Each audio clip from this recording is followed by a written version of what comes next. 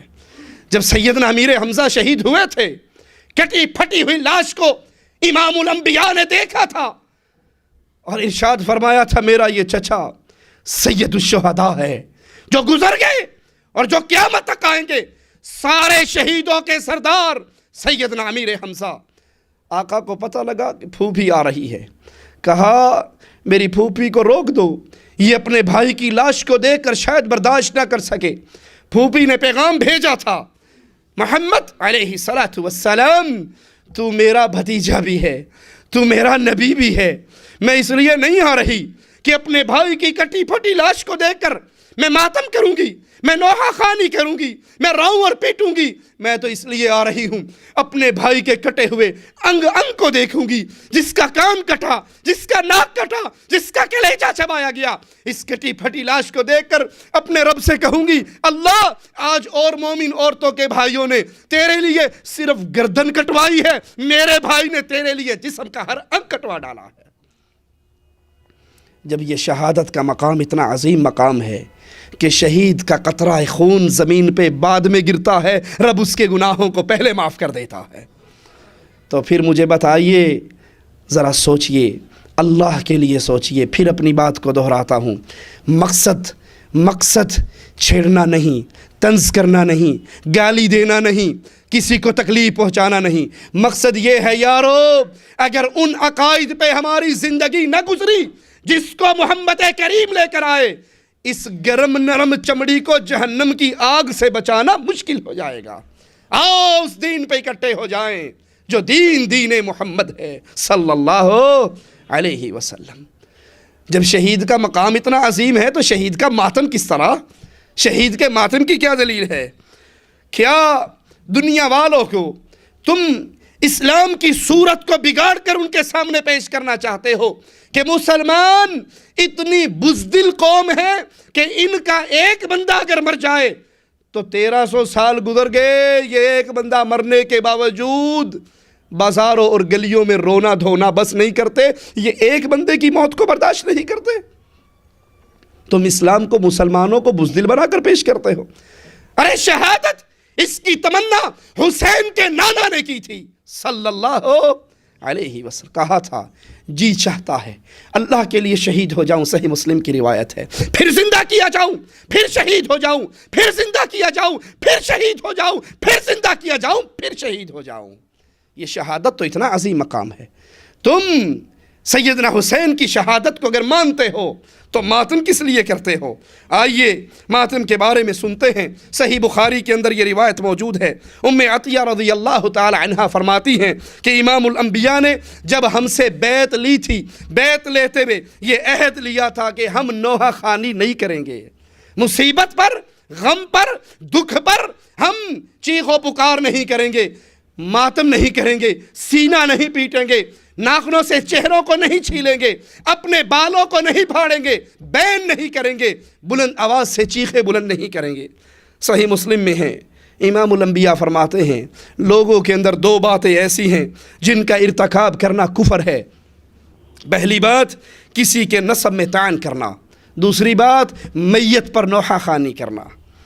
کوئی مر جائے، کوئی فوت ہو جائے، اس پر رونا، بین کرنا، لمبے لمبے ہاتھ بلند کر کے آوازیں لگانا، بے صبری کا مظاہرہ کرنا یا اپنے جسم کو پیٹنا، امام الانبیاء نے فرمایا یہ عمل اس عمل کا ارتکاب کفر ہے۔ کتنے ہی لوگ ہیں جو میت پر، مرنے پر بے صبرے ہو جاتے ہیں اور کفریہ جملے اپنی زبان سے نکالتے ہیں۔ کئی لوگوں کو آپ نے سنا ہوگا، وہ یہاں تک کہہ دیتے ہیں ابھی اس نے دیکھا ہی کیا تھا، کل کا بچہ تھا، یہ تو وقت سے پہلے ہی مر گیا، لا حول ولا قوت الا باللہ۔ لوگوں وقت سے پہلے کوئی نہیں مرا کرتا، جو پیدا ہوتے ہی مرا ہے، جو مرا ہوا پیدا ہوا ہے، جو بچپن میں مرا ہے، جوانی میں مرا ہے، بڑھاپے میں مرا ہے، جتنے سانس لے کر آیا تھا پورے ہونے کے بعد مرا ہے۔ وقت سے پہلے کوئی نہیں مرا کرتا۔ تقدیر کا انکار نہ کیجئے، جس کی موت جب آئی اس کے وقت پہ آئی ہے اور وہ اپنے وقت پہ اٹھایا گیا ہے۔ صحیح بخاری، صحیح مسلم، ابن ماجہ ان احادیث کی کتابوں کے اندر امام الانبیاء کا یہ فرمان ہے، ذرا سنیے۔ اگر نسبت امام کائنات کی طرف کرتے ہو، اگر کلمے میں نام محمد کریم کا لیتے ہو، اگر آذان اور نمازوں میں نام محمد کریم کا لیتے ہو، اگر محمد کریم صلی اللہ علیہ وسلم کی طرف نسبت کرتے ہوئے تمہارے دل میں سچائی کا کوئی ایک رائی کے دانے کے برابر بھی حصہ ہے، تو امام الانبیاء کے فرمان کو سنیے۔ آپ نے فرمایا لیس منا من ضرب الخدود وشق الجیوب ودعا بدعوى الجاہلیہ، وہ ہم میں سے نہیں جو اپنے رخساروں کو پیٹے، چھریوں سے ماتم کرنے والوں، زنجیروں سے ماتم کرنے والوں، آگ کے اوپر چلنے والوں۔ امام الانبیاء فرما رہے ہیں، نبی کی حدیث ہے، نبی کا فرمان ہے، آقا کا اعلان ہے، لیس منا، وہ ہم میں سے نہیں جو رخساروں کو پیٹے، کپڑوں کو پھاڑے اور زمانے جاہلیت کی طرح نوحہ خوانی کرے۔ صحیح مسلم میں ہے، امام الانبیاء فرماتے ہیں صلی اللہ علیہ وسلم، بین کرنے، سر کے بال بکھیرنے، مونڈنے اور کپڑے پھاڑنے والی عورتوں سے ہم بری ہیں۔ امام الانبیاء برات کا اعلان کر رہے ان سے جو میت پر، جو مرنے پر، جو غم پر، دکھ پر، مصیبت پر بین کرے، کپڑے پھاڑے، بال نوچے، چہرہ پیٹے۔ امام الانبیاء فرماتے ہیں وہ عورتیں ہم میں سے نہیں ہیں۔ ابن ماجہ اور مسند احمد میں ہے، رسول کریم صلی اللہ علیہ وسلم فرماتے ہیں نوحہ خوانی کرنے والی عورت اگر توبہ کیے بغیر مر گئی، قیامت کے دن وہ اس حالت میں اٹھائی جائے گی کہ آتش گیر مادے کی قمیص پہنی ہوئی، خارش کی زرہ پہنی ہوئی، اور مسند احمد کی روایت ہے کہ اس پر جہنم کی آگ کے شعلے پڑتے ہوئے ہوں گے۔ یہ دلائل میں نے صحیح بخاری سے، صحیح مسلم سے، مسند احمد سے، ابن ماجہ سے، اہل سنت کی کتابوں سے دیے ہیں، جس میں امام الانبیاء نے ماتم سے منع کیا۔ امام الانبیاء کے پیارے بیٹے سیدنا ابراہیم آپ کی گود میں وفات پاتے ہیں، آپ ان کی وفات پہ غم میں یہ جملے کہتے ہیں، ابراہیم تیری جدائی نے ہمیں غمگین کر دیا ہے، تیری جدائی سے ہم غمگین ہو گئے ہیں، لیکن ابراہیم زبان سے وہی کہیں گے جس سے ہمارا اللہ راضی ہوگا، انا للہ و انا الیہ راجعون۔ میرے نبی کی آنکھوں سے آنسو بہنے لگے۔ صحابی نے کہا آقا آپ رو رہے ہیں؟ فرمایا یہ بغیر آواز کے رونا، یہ آنسوؤں کا بہانا، اے میرے ساتھی یہ تو رحمت ہے جو آنکھوں کے ذریعے بہہ رہی ہے۔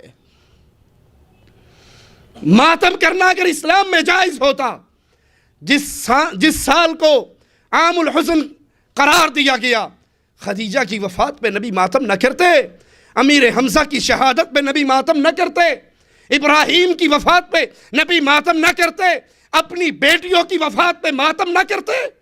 آپ نے اس عمل سے روکا، لیکن یہ دلائل اہل سنت کے دلائل، آئیے درد سے، پیار سے، محبت سے اس قصے کو اپنے سامنے رکھتے ہوئے کہ امام الانبیاء ایک یہودی بچے کے مرنے کی خبر سنتے ہوئے، بیماری کی خبر سنتے ہوئے اس کے سرہانے پر جا کر بیٹھ گئے تھے۔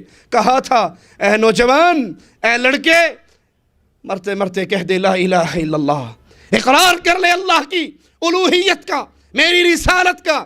اس نے اپنے بابا کو دیکھا تھا، بابا نے کہا تھا کہہ دے جو ابو القاسم نے کہا ہے۔ وہ کہتا ہے اشہد ان لا الہ الا اللہ واشہد ان محمد رسول اللہ۔ میرے نبی کریم اس کے سرہانے سے اٹھے، ابھی اس کے دروازے پر پہنچے تھے، بچے کے ہچکی کی آخری آواز کو سنتے ہیں کہ اس کی روح پرواز کر گئی ہے، چہرہ گلاب کی طرح کھل اٹھتا ہے کہ اللہ کا شکر ہے ایک جان جہنم کی آگ سے اور آزاد ہو گئی۔ ہمارا مقصد تو لوگوں جہنم کی آگ سے بچنے کی دعوت دینا ہے، محبت کے ساتھ، درد کے ساتھ، پیار کے ساتھ، الفت کے ساتھ، چڑھانے کے لیے نہیں، تکلیف دینے کے لیے نہیں۔ اس لیے کہ لوگوں کم از کم اپنے گھر کی کتابوں کو خود پڑھ کر ان عقیدوں پر آ جاؤ جن عقیدوں پر محمد کریم تھے، آپ کے صحابہ تھے اور آپ کے اہل بیت تھے۔ آئیے سیدنا علی کا قول آپ کو سناتا ہوں، اور سناتا بھی ہوں نہج البلاغہ سے۔ نہج البلاغہ میں سیدنا علی کا یہ قول موجود ہے۔ جب نبی کریم فوت ہوئے، سیدنا علی نے فرمایا لولا انک نہیت عن الجزع وامرت بالصبر، اے نبی اگر آپ نے ہمیں بے صبری سے منع نہ کیا ہوتا، صبر کا حکم نہ دیا ہوتا، آپ نے اگر ہمیں بے صبری سے منع نہ کیا ہوتا، صبر کا حکم نہ دیا ہوتا، آپ کی وفات کے غم میں ہم آنسوؤں سے پانی، آنکھوں سے اتنا پانی بہاتے کہ ہماری بیرائی ختم ہو جاتی، رو رو کر ہم اپنی آنکھوں کو پانی کی صورت میں بہا دیتے اگر آپ نے ہمیں بے صبری سے منع نہ کیا ہوتا۔ نبی، آپ کی وفات اتنا بڑا غم، اتنا بڑا دکھ، اتنی بڑی مصیبت کہ آپ کی وفات کے بعد حسنین کی ماما، سیدنا علی کی زوجہ، میرے رسول کی لخت جگر فاطمہ رضی اللہ تعالی عنہا 6 مہینے زندہ رہی۔ کسی نے فاطمہ کے چہرے پہ مسکراہٹ نہ دیکھی، لیکن لوگوں، سیدنا حسین کے نام پہ ماتم کرنے والوں، کیا حسنین کی ماما نے اپنے بابا کا ماتم کیا؟ علی تو کہہ رہے ہیں، اور تیری ہی کتاب کا حوالہ ہے نہج البلاغہ، آقا اگر آپ نے لولا انک نہیت عن الجزع وامرت بالصبر، اگر آپ نے صبر کا حکم نہ دیا ہوتا، بے صبری سے منع نہ کیا ہوتا، پھر لوگ دیکھتے ہم آپ کے غم میں کتنے آنسو بہاتے۔ خصال الصدوق دوسری کتاب صفحہ نمبر 621 پر سیدنا علی کا یہ فرمان موجود ہے۔ پہلے سنی آپ نے صحیح بخاری کی روایت، صحیح مسلم کی روایت، ابن ماجہ کی روایت، مسند احمد کی روایت۔ آئیے نہج البلاغہ کے بعد ان حضرات کی دوسری کتاب خصال الصدوق 621 صفحہ نمبر، سیدنا علی فرماتے ہیں من ضرب یدہ عند المصیبہ علی فخذہ فقد حبط عملہ، مصیبت کے وقت اگر کوئی اپنی ران پیٹے اس کے زندگی کے سارے عمل برباد ہو جاتے ہیں۔ یا حسین کی صدائیں لگا کر آگ کے انگاروں پہ چلنے والوں، یا حسین کی صدائیں لگا کر بلیڈ اپنے انگلیوں میں لیے، رب کی قسم میں نے اپنی آنکھوں سے دیکھا بلیڈ بچوں کے ہاتھ میں، نوجوانوں کے ہاتھ میں، 10 12 14 سال کے بچے، نوجوان اور بوڑھے، ان سب کے ہاتھ میں بلیڈ ہیں، اور بلیڈ سے وہ ماتم کر رہے یا حسین، اور یہ بلیڈ ان کی چھاتیوں کو چیر رہا، لہو بہتے ہوئے، پورا جسم لہو لہان ہے، کپڑے لہو لہان ہے، سر لہو لہان ہے، قدموں میں خون جمع ہوا ہے۔ ارے اگر علی کو امام ماننے میں سچے ہو تو سیدنا علی کا فرمان کیوں نہیں مانتے؟ کہہ رہے ہیں من ضرب یدہ عند المصیبہ، جس نے مصیبت پہ اپنے ہاتھ کو مارا، علی فخذہ، اپنی ران پہ، تلوار مارنے کی بات نہیں، زنجیر مارنے کی بات نہیں، چھری مارنے کی بات نہیں، بلیڈ مارنے کی بات نہیں، آگ پہ چلنے کی بات نہیں، صرف ران پہ تھپڑ جس نے مارا، فقد حبط عملہ، سیدنا علی کے قول کے مطابق اس کی زندگی کا ہر عمل برباد ہو گیا۔ اس ماتم کی حیثیت، اللہ کی کتاب، رسول کریم کا فرمان، ائمہ اہل بیت کے اقوال، ان دونوں کے اندر شریعت اس کی اجازت نہیں دیتی۔ منتہی الاعمال تیسری کتاب، تیسرا حوالہ سنیے، منتہی الاعمال پہلی جلد صفحہ 248 پر ہے، سیدنا حسین رضی اللہ عنہ وارضاہ۔ حسین، میرے ماں باپ اس کی جوتیوں پہ قربان ہو جائیں، میرے ماں باپ اس کی عظمتوں پہ قربان ہو جائیں، ہماری آنکھوں کی ٹھنڈک حسین، ہمارے دل کا قرار حسین، ہمارے سینے کا پیار حسین۔ حسین کا پیار ایمان کا جزو ہے، حسین کا پیار ایمان کا جزو ہے۔ حسین ہم میں سے ہے، ہم حسین میں سے ہیں۔ ہم نہ اہل بیت کے بارے میں زبان درازی کو حلال سمجھتے ہیں، نہ صدیق کائنات کے بارے میں زبان درازی کو حلال سمجھتے ہیں۔ صحابہ بھی ہمارے ہیں، اہل بیت بھی ہمارے ہیں۔ یاد کرنا، ہم حسین سے محبت کیوں کرتے ہیں، ہم حسن سے محبت کیوں کرتے ہیں، ہم علی سے محبت کیوں کرتے ہیں، ہم عائشہ و حفصہ سے محبت کیوں کرتے ہیں، ہم ابو بکر عمر عثمان سے محبت کیوں کرتے ہیں؟ ان ساروں سے محبت کی ایک وجہ ہے کہ یہ محمد الرسول اللہ کے پیارے ہیں، اور ہم نے محمد کا کلمہ پڑھا ہے صلی اللہ علیہ وسلم۔ ہم تو وہ ہیں، اپنے نبی سے پیار کا انداز ہمارے نبی کے صحابہ نے ہمیں سکھایا تھا۔ ایک مقام آیا تھا، ابن عمر پیشاب کرنے کی کنڈیشن میں بیٹھے تھے، واپس آ کر اپنے ساتھی مسافر سے کہا تھا کیا خیال ہے مجھے پیشاب آیا تھا یا میں ویسے ہی بیٹھا تھا؟ ابن عمر نے کہا کیسی بات کرتے ہو، کسی انسان کو پیشاب نہ آیا ہو وہ پیشاب کرنے کی حالت میں اس جگہ پر کیوں بیٹھے گا؟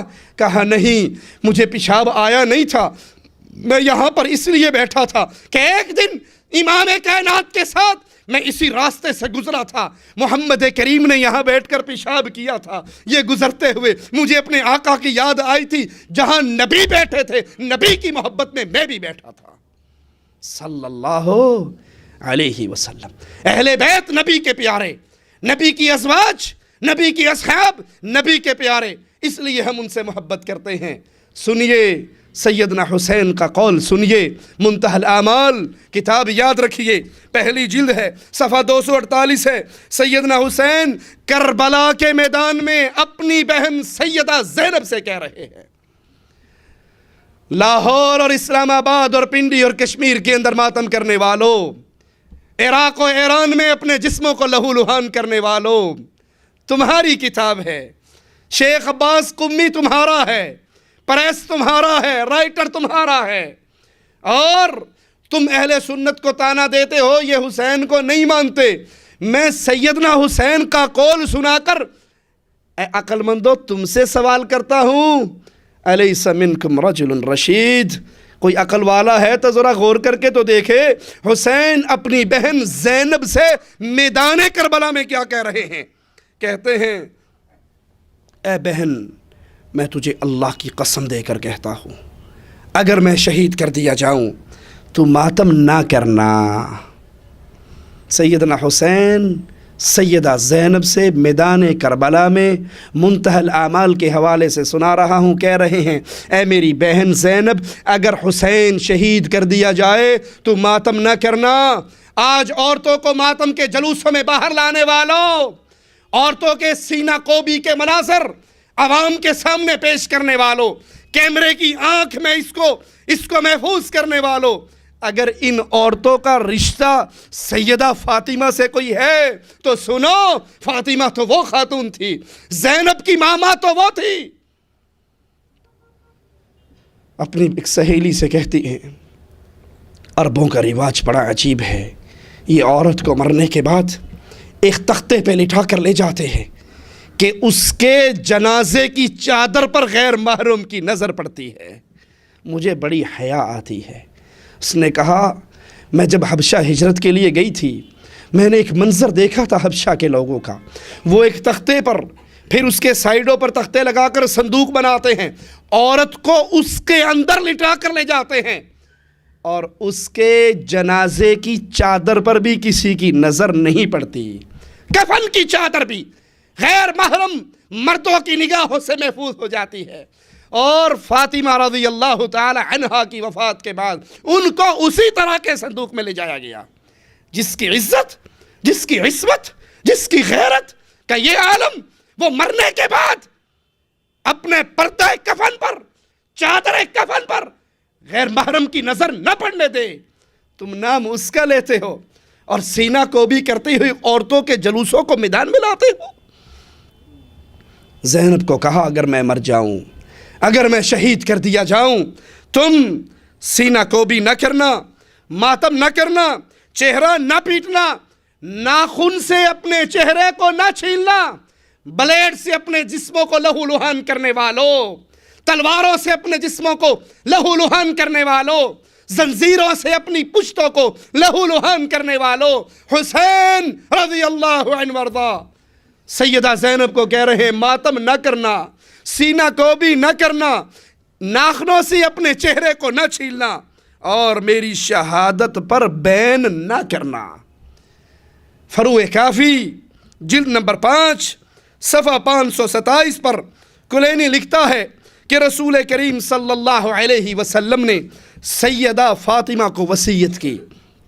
یہ حدیث صحیح بخاری صحیح مسلم کی نہیں سنا رہا آپ کو، اہل سنت کی کتابوں کا حوالہ نہیں، فروع کافی رائٹر کلینی جلد نمبر 5 رسول کریم کی حدیث جو ان کی کتاب میں موجود ہے، وصیت محمد کریم اپنی لخت جگر فاطمہ سے، حسنین کی ماما سے، علی کی زوجہ سے کہتے ہیں فاطمہ وصیت کرتے ہوئے، سنیے ذرا وصیت کے الفاظ، اذا انا مت فلا تخمشی وجہا، اے فاطمہ اگر تیرا بابا فوت ہو جائے اپنے چہرے کو نہ نوچنا، بالوں کو نہ پھاڑنا، بین نہ کرنا، بلند آواز کر کے نہ رونا۔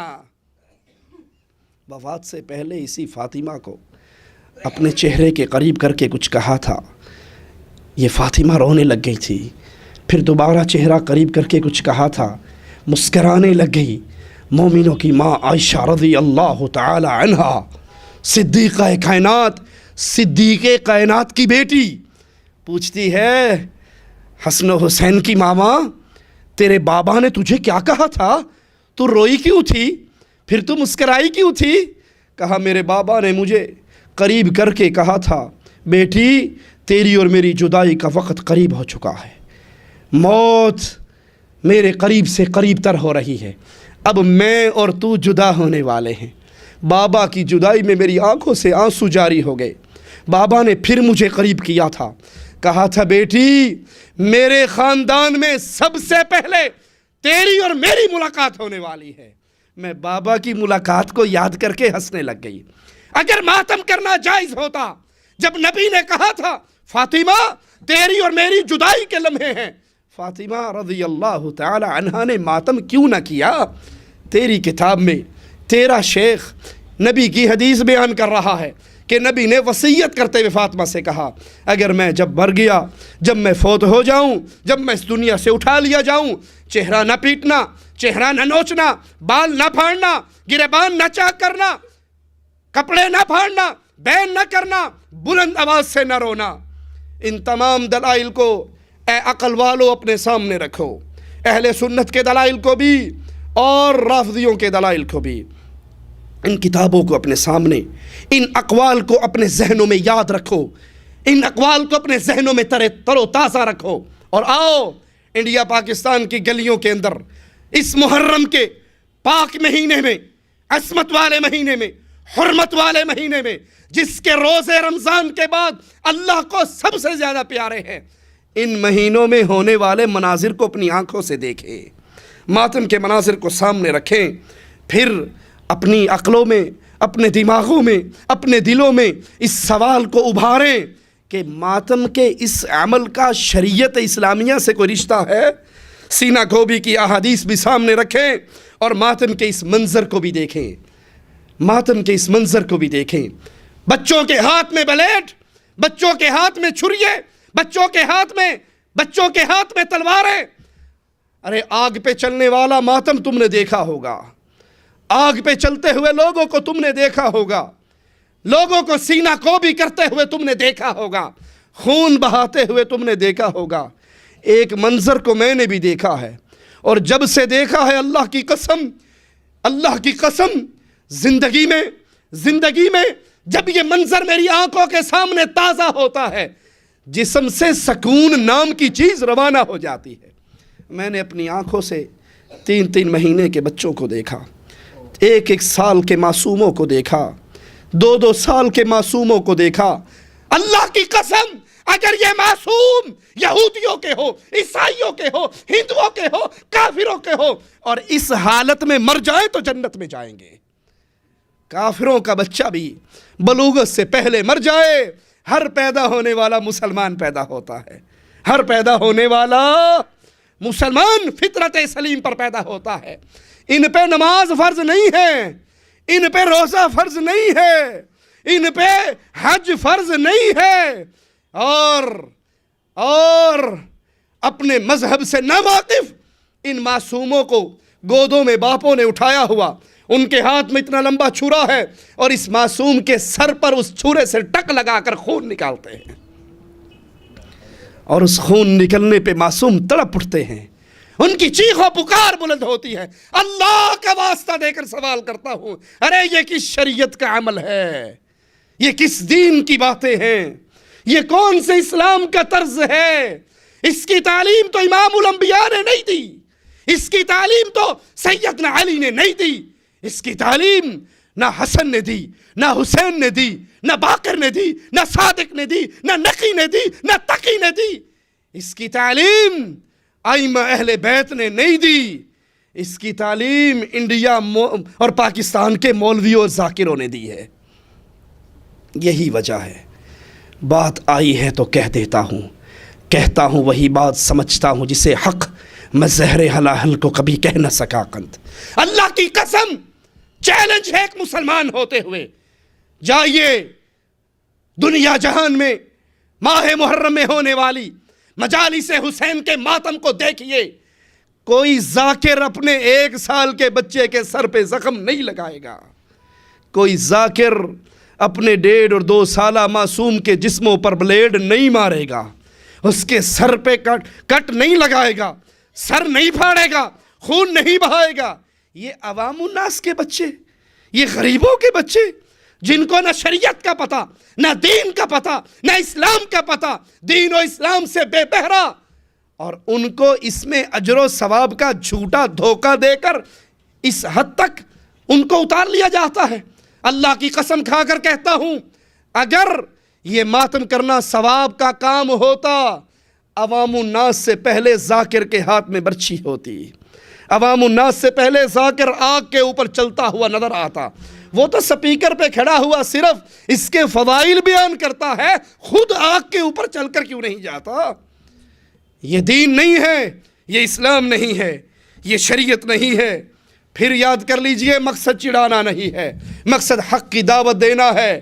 اگر حق کو سمجھتے ہو تو اللہ کے لیے حق کی طرف آؤ۔ زنجیروں سے ماتم کرنے والو، عقل کا استعمال کرو، ان سے سوال کرو، ان سے پوچھو۔ جب محمد کریم فوت ہوئے، چھوڑ دیجئے صحابہ کرام کو، اہل بیت ہی کا مسئلہ لے لیجئے، نبی کریم کی وفات کیسے ہوئی؟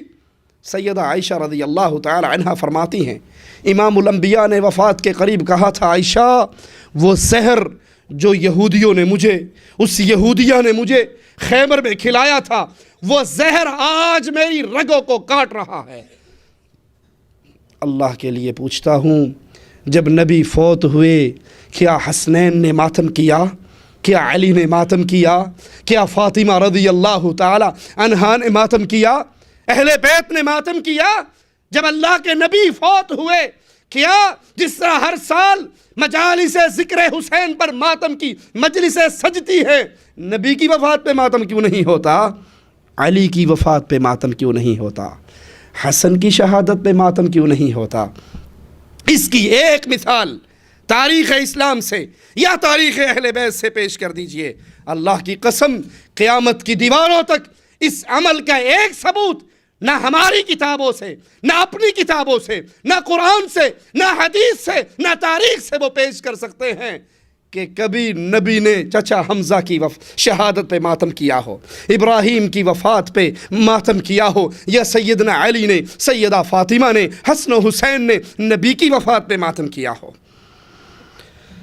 ماہ محرم کے اندر دوسرا عمل جو بڑی شدت سے کیا جاتا ہے، وہ نام مجالس ذکر حسین پر سجتی ہیں مجلسیں، اور گالیاں محمد کریم کے صحابہ کو دی جاتی ہیں، گالیاں ابو بکر، عمر، عثمان کو دی جاتی ہیں، گالیاں ان کو دی جاتی ہیں جو واقعہ کربلا سے سالوں پہلے اس دنیا کو چھوڑ کے اللہ کے مہمان بن چکے، جنت ہو گئے، ان کو گالیاں دی جاتی ہیں۔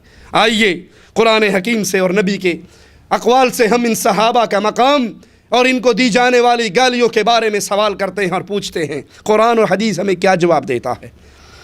والسابقون الأولون من المهاجرين والأنصار والذين اتبعوهم بإحسان رضي الله عنهم ورضوا عنه وعد لهم جنات تجري تحتها الأنهار خالدين فيها أبدا ذلك الفوز العظيم۔ سبقت لے جانے والے مہاجرین و انصار جنہوں نے سب سے پہلے اسلام کی طرف سبقت حاصل کی، وہ لوگ جو خلوص کے ساتھ ان کے نقش قدم پر چلے، اللہ ان سے راضی ہو گیا، اللہ نبی کے صحابہ سے راضی، نبی کی آل اولاد سے راضی، نبی کی ازواج سے راضی، نبی کے اہل بیت سے راضی، اللہ ان سے راضی ہو گیا۔ اللہ نے، اور وہ اللہ سے راضی ہو گئے، اللہ نے ان کے لیے ایسی جنتیں بنائی ہیں جن کے نیچے نہریں بہتی ہیں اور وہ ان میں ہمیشہ رہیں گے۔ دوسری آیت سنیے، لَقَدْ رَضِيَ اللَّهُ عَنِ الْمُؤْمِنِينَ إِذْ يُبَايِعُونَكَ تَحْتَ الشَّجَرَةِ، اللہ ان مومنوں سے راضی ہوا جنہوں نے درخت کے نیچے محمد کریم کے ہاتھ پر بیعت کی. اور یہ بیعت مجالس ذکر حسین میں عثمان کو گالی دینے والوں، خون عثمان کا بدلہ لینے کے لیے یہ بیعت ہوئی تھی. عثمان وہ خوش نصیب مسلمان، وہ خوش نصیب میرے نبی کی 2 بیٹیوں کا خامن. صحابی بیعت کرنے کے لیے آتے، ایک ہاتھ نبی کا ہوتا، ایک ہاتھ صحابی کا ہوتا، اوپر سے اللہ کے ہاتھ کا اعلان ہوتا. جب عثمان کی باری آئی، ایک ہاتھ نبی کا، دوسرا ہاتھ بھی نبی کا، جس کو نبی نے عثمان کا ہاتھ قرار دیا. وہ عثمان جس کے خون کا انتقام لینے کے لیے 1400 صحابہ کٹنے اور مرنے کا وعدہ کرتے ہیں، بیعت کرتے ہیں، اور نبی فرماتے ہیں اگر آج سارے لوٹ جائیں تو اکیلا محمد صلی اللہ علیہ وسلم اس کے خون کے انتقام کے لیے لڑتا رہے گا. اللہ نے ان سے رضامندی کا اعلان کیا. رسول کریم کا فرمان سنیے، ابو داؤد اور ترمذی میں ہے، لا يدخل النار احد بايع تحت الشجرہ، جنہوں نے اس درخت کے نیچے میرے ہاتھ پہ بیعت کی، ان میں سے کوئی ایک آدمی بھی جہنم میں داخل نہیں ہوگا. یہ سب جنتی ہے، یہ سب مومن ہیں، ان سب سے اللہ راضی ہے. صحیح بخاری میں ہے، من عاد لی ولیا فقد آذنتہ بالحرب، جس نے میرے ولی سے جنگ کی، میرے ولی سے دشمنی کی، اللہ اس کے خلاف اعلان جنگ کرتا ہے. اور سب سے بڑے ولی میرے محمد کے صحابہ ہیں صلی اللہ علیہ وسلم. ننگوں کو ولی ماننے والوں، ملنگوں کو ولی ماننے والوں، نشے میں دھت رہنے والوں کو ولی ماننے والوں، علی ہم تو تیرے ہیں، جہنم میں جانے کے لیے نمازی بھی تیرے ہیں، ہمیں نماز پڑھنے کی کیا ضرورت ہے. یہ چرس پینے والے، یہ بھنگ پینے والے، یہ درباروں پہ پڑے ہوئے، جن کو نہانے کی تمیز نہیں، جن کو شرمگاہ دھونے کی تمیز نہیں، جس کو پاکی اور نپاکی کی تمیز نہیں، کہتے چپ چپ چپ چپ، انہاں نوں کچھ نہیں کہنا سرکاراں نے، اے رجسٹرڈ اولیاء اللہ نے، انہاں نوں کوئی چیز چھپانے کا بھی پتہ نہیں ہے. پہنچے واصل باللہ ہوئے ہیں. ہم بھی مانتے ہیں یہ واقعی پہنچے ہوئے ہیں، موت کا ایک ہی دھکا لگے گا سیدھے اندر جائیں گے، فکر نہ کرو، یہ فیصلہ وہیں پر ہونے والا. تم ان کو ولی مانتے ہو اور اس کی ولایت کا انکار کرتے ہو، اس کی ولایت کا انکار جس نے کہا تھا آقا یہ مشرکین غار کے دہانے پر پہنچ چکے، اگر یہ صرف قدموں کی طرف نگاہ دوڑائیں آقا مجھے اور آپ کو بیٹھے ہوئے یہ اندر دیکھ لیں گے. مجھے اپنی جان کی فکر نہیں امام الانبیاء، میں تو آپ کے غم میں رہتا ہوں. نبی نے کہا تھا صدیق اکبر تیرا ان 2 کے بارے میں تیرا کیا خیال ہے؟ موسیٰ علیہ السلام نے کہا تھا بنی اسرائیل کو ہرگز نہیں، میرا اللہ میرے ساتھ ہے، میرے ساتھ ہے تنہا، اپنا ذکر کیا. اور کائنات کے امام نے صدیق کائنات کو کہا تھا ابو بکر تیرا ان 2 کے بارے میں کیا خیال ہے جن کا تیسرا اللہ ہو؟ ان اللہ معنا، ابو بکر جیسے اللہ تیرے ساتھ ہے ویسے محمد کے بھی ساتھ ہے، ہم دونوں کے ساتھ اللہ ہے، فکر کرنے کی ضرورت. سب سے بڑی ولی نبی کے صحابہ، نبی کی آل اولاد، نبی کے گھر والے، نبی کے اہل، یہ اولیاء ہیں. اور اللہ کہہ رہا ہے جس نے میرے ولی سے دشمنی کی اس سے اللہ اعلان جنگ کرتا ہے. صحیح بخاری حدیث سنیے، میرے نبی فرماتے ہیں لا تسبوا اصحابی، میرے صحابہ کو گالیاں نہ دیا کرو. مجالس ذکر حسین میں صحابہ پر طنز کرنے والوں، گالیاں دینے والوں، ابو ہریرہ کو گالیاں دینے والوں، امیر معاویہ کاتب وحی کو گالیاں دینے والوں، ابو بکر عمر عثمان کو گالیاں دینے والوں، نبی فرما رہے ہیں میرے صحابہ کو گالیاں نہ دو. فوالذی نفسی بیدہ، اس ذات کی قسم جس کے ہاتھ میں محمد کی جان ہے، لو انفق احدکم مثل احد ذہبا، اگر کائنات والو تم احد پہاڑ سونے کا بنا کر اللہ نام پہ خرچ کر دو، میرا صحابی 1 مٹھی جو یا آدھی مٹھی جو اللہ نام پہ خرچ کر دے، کائنات والے احد پہاڑ سونے کا دے کر صحابی کی مٹھی کے برابر ثواب نہیں پا سکتے. ماہ محرم میں نبی کے صحابہ کو گالیاں دینے والوں، احد پہاڑ سہونے کا خرچ کر دو، محمد کریم کا چہرہ دیکھنے والا حالت ایمان میں آدھی مٹھی جو خرچ کر دے، تمہارا احد پہاڑ اس کی مٹھی کے برابر نہیں ہو سکتا۔ میرے نبی کریم کا فرمان سنیے، اللہ کے لیے اگر رشتہ امام الانبیاء سے سمجھتے ہو کہ ہم نے جوڑنا ہے، اگر امید رکھتے ہو حوض کوثر پر پانی پینا ہے، اگر اس کے جھنڈے کی چھاؤں میں کھڑے ہونے کی تمنا ہے، تو اس کا فرمان سنو۔ آقا فرماتے ہیں من سب اصحابی فعلیہ لعنت اللہ والملائکۃ والناس اجمعین، جس نے میرے صحابی کو گالی دی، من سب اصحابی، جس نے میرے صحابی کو گالی دی، فاضل علوی ابو ہریرہ کو گالی دیتا ہے مجلس ذکر حسین میں۔ پیاز نہ وکن تے گل دے جان، وہ حضرت ابو ہریرہ کو لائے، انہیں کیا سیدی مرشدی حبیبی میں مرنا من تک کاٹا پہن دیا، انہیں کیا کیوں کہ پیاز گل دے پہ لوکی لیندے کیوں نہیں، انہیں آکھے تے ایک منٹ دی مار منافع داد ٹک لے، انہیں کیا جی ادو آد، انہیں جناب بازار چ ٹنڈورا دینا شروع کر دیا، مسلمانوں پتہ جی آج دن کیڑا ہے، بندیا کان چکے رہندا جو ہر ویلے رسول دے گوڑیاں نہ، بندے آکھیا صحابی رسول ہے وہی یہ کاتب ہے ہر ویلے کول رسول دے رہندا ہے، گل کوئی نویں کرو، انہاں کیا رسول آج دے دن واسطے فرمایا سی، آج او دن ہے جڑا بندہ پیاز بہتے کھائے گا جنت چ او پہلے جائے گا۔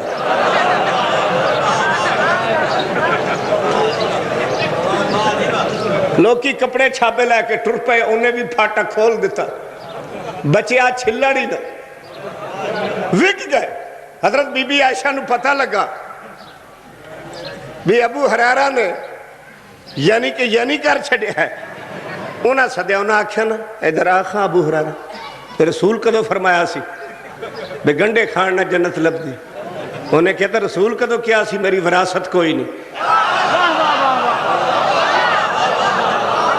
جے اے گل میں نہ بناوندا تے بی بی فدق دیاں کھجوراں تو بھی نہ رڑک دی، یہ ساڑی مرضی ہے جدھر مرضی ٹور دیئے ہیں۔ سید عائشہ کو گالیاں دیتے ہیں، امیر معاویہ کو گالیاں دیتے ہیں، طنز کرتے ہوئے۔ امیر معاویہ، ایک سائل کہتا جی یہ کہتے ہیں سنی کہ معاویہ ماموں تھا، ماموں کا مطلب کیا ہے؟ اخی جی جناب علوی صاحب حضرت نکی امی اوراں نے جنگ جمل کیوں لڑائی لڑی؟ میں لڑائی ہے آؤٹ آف سینس لوگ، وہ ساڑا کی قصور ہے، وہ جے آئی ہے تا اسی تا عزت نال پہنچائی ہے، اینج نہیں گل بننی، سلوات پڑھو نا۔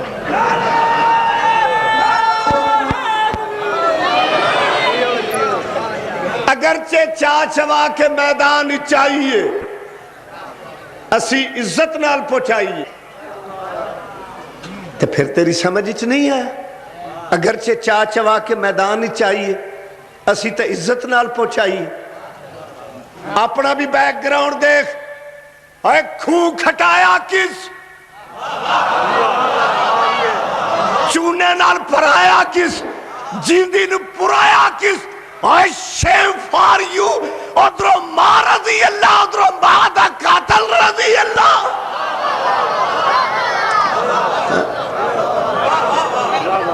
توڑے کچھ تا ماں دی غیرت کھا، ادھروں امی رضی اللہ۔ الماویہ تو خال المسلمین، ماویہ مسلمانہ دا ماما ہے، کڑی وانڈوئی مرشد، مسلمانہ دا مومنہ دا نہیں، مسلمانہ دا ماما ہے، اور ایڈا تکھا ماما۔ واقعی بھئی یہ مامے دے پڑھیں، خوف خدا کرو، وہ کی کہن دے ہو منو، سلوات کرو ایک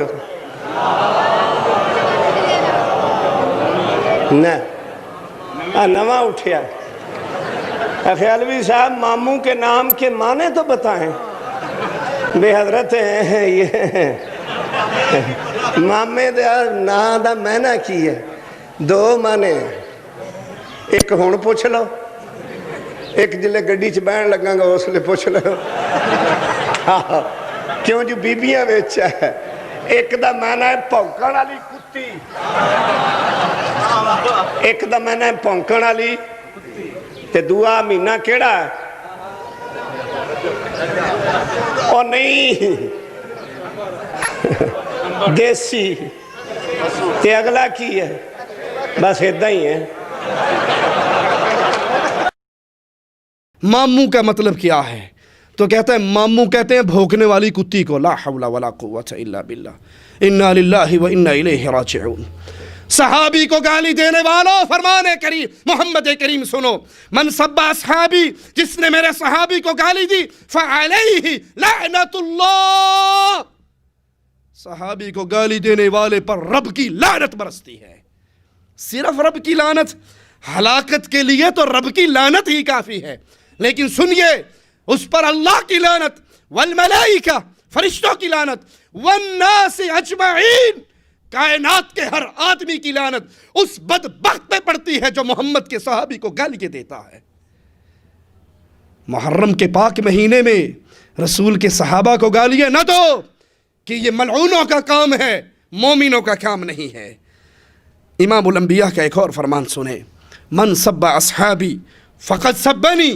ومن سبنی فقط سب اللہ جس نے میرے صحابی کو گالی دی اس نے مجھے گالی دی اور جس نے مجھے گالی دی اس نے اللہ کو گالی دی ابو بکر کو گالی دینے والا حقیقت میں محمد کو گالی دے رہا ہے صلی اللہ علیہ وسلم محمد کو گالی دینے والا حقیقت میں محمد کے رب کو گالی دے رہا ہے ہم مثالوں کے لیے راتیں گزر جائیں ان لوگوں کے ویڈیو کلپ آپ کو دکھا سکتے ہیں کہ مجالس ذکر حسین کے اندر میرے رسول کے صحابہ کو کیسے گالیاں دی جاتی ہیں کیسے طنز کیا جاتا ہے لیکن اللہ سے دعا کرتے ہیں اللہ ہمیں حق پر قائم اور دائم رکھ اللہ ہمیں حق پر قائم اور دائم رکھ اللہ ہمارے سینے میں محمد کریم کے صحابہ کی محبت کوٹ کوٹ کے بھر دے اللہ ہمارے سینوں میں اہل بیت کی محبت کے سمندر موزن کر دے ہمارا دل حسن کی محبت سے بھرا ہوا ہو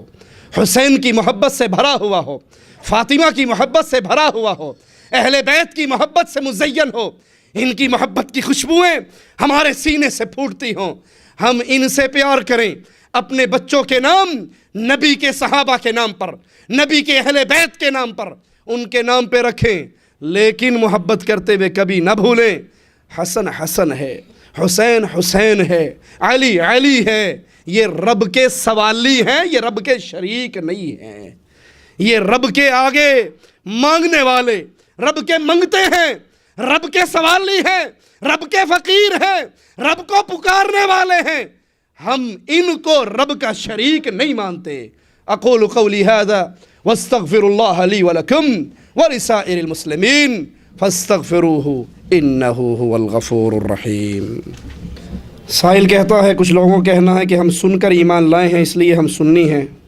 ہم نے محمد کریم صلی اللہ علیہ وسلم کو دیکھا نہیں ہے یعنی ہم دیکھ کر ایمان نہیں لائے سنی سے مراد اہل سنت والجماعت اہل سنت والجماعت سے مراد وہ گروہ جو محمد کریم صلی اللہ علیہ وسلم کے صحابہ کے نقش قدم پر ہے ان سے وہ گروہ مراد نہیں ہے جنہوں نے انڈیا پاکستان کی گلیوں کے اندر قبے بنائے ہوئے ہیں درگاہ بنائی ہوئی ہے دربار بنائے ہوئے ہیں اور کفر و شرک کا بازار گرم ہے کہیں 11ویں شریف کے نام پہ حلوہ چلتا ہے کہیں محرم شریف کے نام پہ نان اور حلوے چلتے ہیں اور حلوہ کھا کھا کے مولوی پھر آخر میں ہسپتال بھی پہنچ جاتے ہیں ایسے حلووں سے اللہ نجات عطا فرمائے اس سنی سے مراد یہ ہے کہ ہمارے نزدیک دلیل اللہ کی کتاب محمد کریم صلی اللہ علیہ وسلم کا فرمان ہے یہ ہماری دلیل ہے جس کو صحیح معنی کے اندر اہل الحدیث بھی کہتے ہیں اہل سنت والجماعت بھی کہتے ہیں لیکن جنہوں نے اہل سنت ہونے کا دعویٰ کیا اللہ کی توحید کو چھوڑا امام الانبیاء کی رسالت کو چھوڑ کر اپنے پیر فقیر بابے بزرگ اتنے بنائے کہ وہ نام تو نبی کا لیتے ہیں لیکن جب مسئلے کی باری آتی ہے کہ جی حدیث تو ٹھیک ہے لیکن ہمارے مذہب میں نہیں ہے ہمارے امام صاحب نے ایسا نہیں فرمایا انہیں ان کا امام مبارک ہمیں بلال کا امام مبارک صلی اللہ علیہ وسلم فضائل اعمال میں بزرگوں کی کرامات جو بیان کی جاتی ہے وہ موجود نہیں ہیں ان کے ماننے والے بولتے ہیں یہ بات فضائل اعمال میں نہیں اگر ہے تو آپ بیان کیجئے فضائل اعمال کی حقیقت ہماری ایک سی ڈی ہے نیچے تفصیلات سے آپ کو مل جائے گی. اس میں ہم نے فضائل اعمال کے حوالے سے بزرگوں کی جھوٹی کرامات کے جتنے قصے بیان کیے ہیں کتاب کو سکین کر کے ہم نے وہاں پر پیسٹ کیا ہے، اور ہمارے پاس وہ کتابیں موجود ہیں. اگر کوئی بھائی کہے نہیں موجود تو وہ اپنی کتاب لے آئے، ہم اس پہ نشان لگا کے ان کو دکھا دیں گے کہ عرب کی ایک جماعت ایک قبر والے پیر کی زیارت پہ گئی، اونٹ پر بیٹھ کر گئی، وہاں پہ جا کے سو گئی. رات کو قبر والا صاحب اونٹ کے خواب میں آیا کہ آپ میری قبر پہ آئے ہو، خالی پیٹ چلے جاؤ تو مجھے برا لگتا ہے. یہ لاہوری کھابے ہوٹل پر آیا تھا، یہ تو قبر پہ آیا تھا. کہا آپ آئے ہو خالی پیٹ چلے جاؤ تو مجھے اچھا نہیں لگتا، یہ اونٹ مجھے بیچ دو، اس کے بدلے میں اصیل اونٹ گھر میں کھڑا ہے وہ آپ لے لو. خواب ہی خواب میں سودا طے ہوا. مولانا زکریا صاحب لکھتے ہیں، لفظ ہیں مولانا زکریا کے، اور میں اللہ کے ہاں مسئول ہوں ان لفظوں کا جو میں آپ کو سنانے لگا ہوں. صاحب قبر اٹھا. قرآن کیا کہتا ہے؟ اموات غیر احیاء وما یشعرون ایان یبعثون. یہ مردے ہیں جو قبر میں دفن ہو گئے، زندہ نہیں ہیں، ان کو اٹھائے جانے کا شعور نہیں ہے. ایک تو بات خواب کی تھی نا، پاسبل ہے ممکن ہے خواب میں سودا ہو گیا ہو، لیکن معاملہ خواب تک نہیں رہا، خواب ختم ہوا. صاحب قبر اٹھا، اونٹ کو اس نے ذبح کیا، نہر کیا. اور جب یہ لوگ نیند سے بیدار ہوئے تو اونٹ میں سے خون بہہ چکا تھا، بہہ رہا تھا. انہوں نے جب دیکھا بچنے کی امید نہیں ہے، اس کو ذبح کیا، اس کا خون گوشت بنایا، کھایا پیا، بانٹا. واپس آ رہے تھے تو راستے میں سے ایک بندہ آ رہا، کہنے لگا تم میں فلاں ابن فلاں ہیں؟ اس نے کہا اونٹ والا نے، ہاں جی میرا نام ہے یہ. کہا آپ نے میرے ابا کے ہاتھ پہ کوئی اونٹ بیچا تھا؟ کہاں قبر والے سے خواب میں سودا ہوا تھا. کہا وہ میرا باپ تھا، اس نے مجھے کہا کہ میرا جو اصیل اونٹ ہے وہ تجھے دے دوں، یہ اس کے بدلے میں اونٹ تو لے لے. اس قصے پر تعلیق لگاتے ہوئے شیخ زکریا لکھتے ہیں کہ یہ اس سخی کی سخاوت کی انتہا ہے کہ مرنے کے بعد بھی اپنے قبر پر آنے والوں کو خالی پیٹ واپس. ہم کہتے ہیں یہ سخاوت کی انتہا نہیں، یہ خرافات کی انتہا ہے. یہ جو قبر سے نکل کے، ایک سوال کر کے بعد اگلے سوال پر آتا ہوں، جو قبر سے اٹھ کر اونٹ ذبح کر سکتا ہے، آگے پولیس کا ناکہ لگا ہوا تھا، یہ بیگم بچوں کو مل کر کیوں نہیں آ گیا؟ ان کو بھی ہائے ہائے کر رہا تھا نا، سلام دعا کر رہا تھا کہ بس قدرتی دروازہ کھل گیا، نکل لیا. اب نکل لیا تو ساروں کو مل کے پھر واپس جانا ہے، چلا جاؤں گا. یہ سب میڈ ان انڈیا پاکستان کی باتیں ہیں، اس کا شریعت اسلامیہ سے کوئی تعلق نہیں ہے. ہمارے ہاں مسجد میں اذان سے پہلے الصلاۃ والسلام علیک یا رسول اللہ والسلام علیک یا حبیب اللہ درود پڑھا جاتا ہے، اس کے بعد اذان دی جاتی ہے. ہر مسجد میں ایسے ہی ہوتا ہے کہ ایسی مسجد میں نماز ہو جاتی ہے. دیکھیے مساجد کے اندر اذان سے پہلے یہ درود پڑھنا بدعت ہے. اذان سے پہلے درود پڑھنا بدعت ہے. کوئی کہے گا کہ مولوی صاحب آپ تو ویسے سختی کرتے ہیں. دیکھو درود تو رسول کریم پر پڑھا گیا ہے، بدعت کیسے ہوئی؟ ہم جواب میں کہتے ہیں ایک رکعت میں کتنے سجدے ہیں؟ دو سجدے ہیں ایک رکعت میں. اچھا اگر میں تیسرا سجدہ شروع کروں تو میں ثواب کا کام کر رہا ہوں یا گناہ کا؟ جی گناہ کا. اب آپ پر فتویٰ لگنا چاہیے منکر سجدہ سجدے کا. اگر ہم یہ کہہ دیں کہ اذان سے پہلے درود پڑھنا بدعت ہے، فوراً فتویٰ لگ جائے گا منکر درود، واپی گستاخ، درود نہیں مانتا. ہم کہتے ہیں درود کو مانتے ہیں.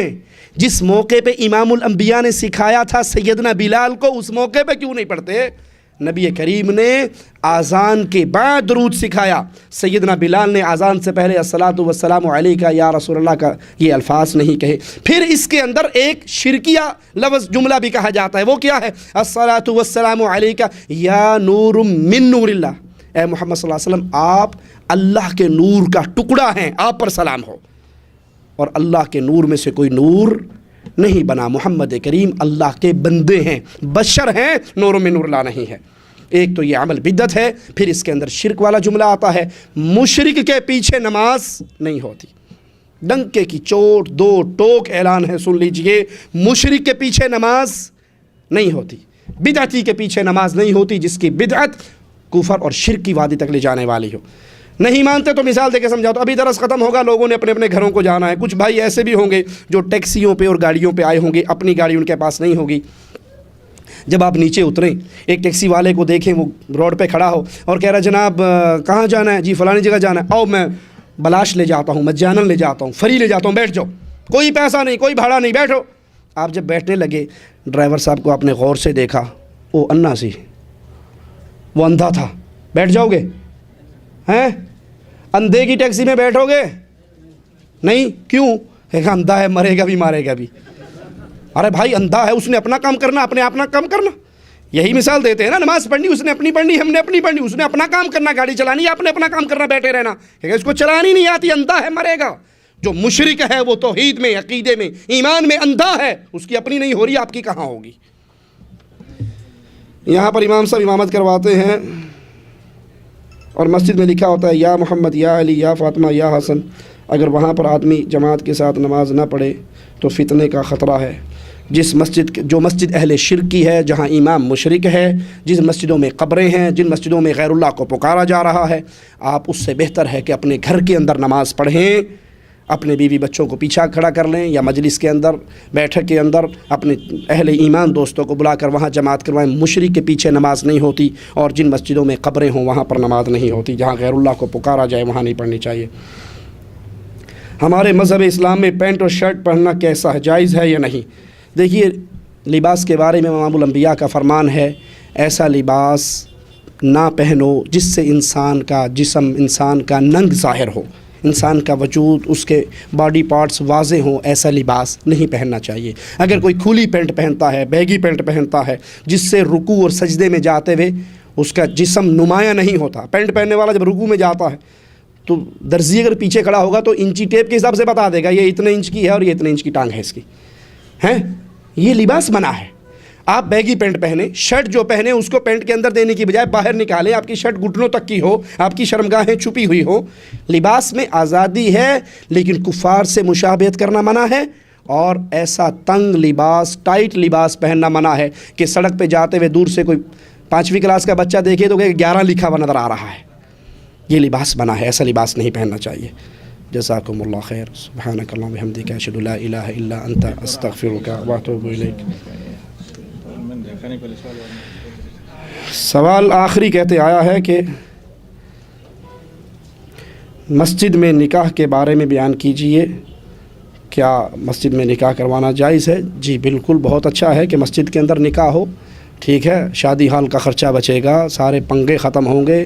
عورتوں کا جو ہوتا ہے ہم نے ضرور جانا ہے، اور وہ میک اپ کر کے بن ٹھن کے چھن من کرتی ہوئی شادی ہال تک آتی ہیں، اور شیطان ان کے دائیں بائیں چل کے پورے فتنے کا بازار گرم ہوتا ہے۔ جب اللہ کے گھروں میں نکاح ہوگا انشاءاللہ یہ سارے فتنے ختم ہو جائیں گے، اس کے اندر سادہ پن بھی ہو اور یہ عمل بھی ہو۔